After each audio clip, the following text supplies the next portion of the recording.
Hey everybody, Gary Edelman, American Battlefield Trust. I'm standing on land that you helped us preserve at the foot of Seminary Ridge here at Gettysburg. Now, many of y'all probably know I'm kind of a Gettysburg guy. I love this place. And today, in preparing for this video, I walked on yet more land that I've never been on before, just steps from where we are. That's Chris White behind the camera. You'll see him in just a minute here. But let me just show you the proximity of the land, which is off to that side, what it's proximate to. So you see the seminary there, you see some other seminary buildings, right? Now, as you focus over here, you're starting to see more land that we've preserved. You might even catch some of our donor panels, but you can see the white structures over there we have preserved. You can see another white structure, and you can see Robert E. Lee's headquarters there, okay? You know about this. We don't have to tell you again. We know you've been involved. And as we come more over this way, you're seeing some traffic on the Chambersburg Pike, okay? Chambersburg Pike right over there. You can catch the railroad cut over there, and as we continue to pan, you're going to see some of the more area fighting on the first day, and then the McPherson barn will come into view, and McPherson's or Herbst or Reynolds Woods will come into view over there, okay? So just to set the stage, we are surrounded by Gettysburg icons here, and there is intense fighting here that Chris is going to talk about, okay? But we have an opportunity right now for 11 acres right near where I stand. We're talking about woods, we're talking about open pasture land, and it's right here on and at the base of Seminary Ridge. So let's switch it over to Chris, who's going to tell you about the fighting there. Thanks, Gary. We're on a very vital piece of property here at Gettysburg, and I really love to show this off to you. So there's a lot of action starting on the morning, July 1st, 1863. You know what's happening. The famed Iron Brigade is marching up from the Emmitsburg Road. They're going to cut cross country, and some of them, specifically probably the 6th Wisconsin, will go right over top of this land that we're trying to preserve, off towards Reynolds Woods and off towards that railroad cut where they become famous here at Gettysburg. Then, of course, on the afternoon of July 1st, we have the Confederates pushing back through Herbst Woods. That'll be Pettigrew's North Carolinians taking on the Iron Brigade. They'll also tangle with a brigade, a mixed brigade of Pennsylvanians and New Yorkers commanded by Chapman Biddle. Biddle's men will fight back into this direction across this land and establish a new defensive line with the rest of the First Corps along Seminary Ridge.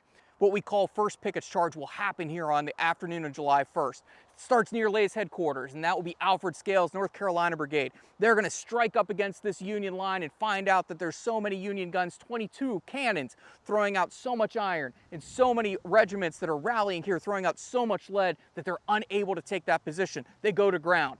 Also going to ground, near and on the land we're trying to preserve, is Pettigrew's Brigade, that famed North Carolina Brigade. Well, they're not going to come into the action here, but a South Carolina Brigade will, commanded by Abner Perrin. His men will march over top of this land. 4 of his 5 regiments are engaged here on July 1st. They'll go up towards that position, and they will strike.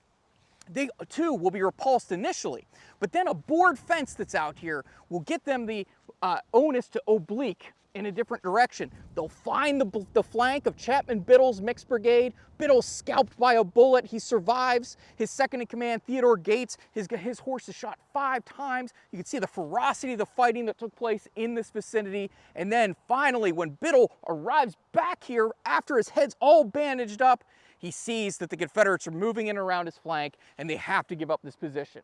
The guns of George Breck's Battery L, 1st New York Light Artillery, will help to cover the retreat, and the Federals will fall back off of this position. July 2nd, July 3rd, and 4th, we'll have Confederates up and in around this area. Junius Daniels, North Carolina Brigade, some Confederate artillery, but this will see action on July 1st, and then, of course, troop movements across it on July 1st, 2nd, 3rd, and into the 4th as Lee retreats here from Gettysburg. Thanks, Chris.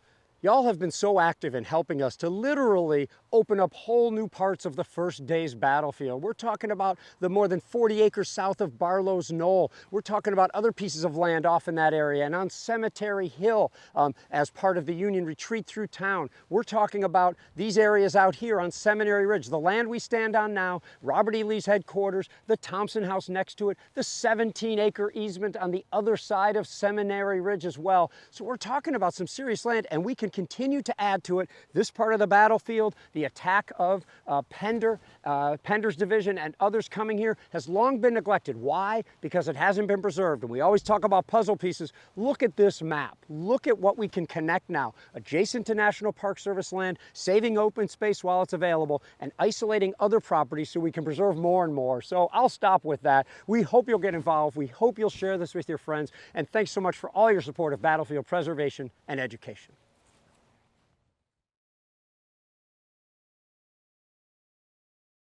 Hello, this is Trace Atkins. To stay up to date on all the latest and coolest videos, please subscribe to the Trust YouTube channel. Preserve, educate, inspire.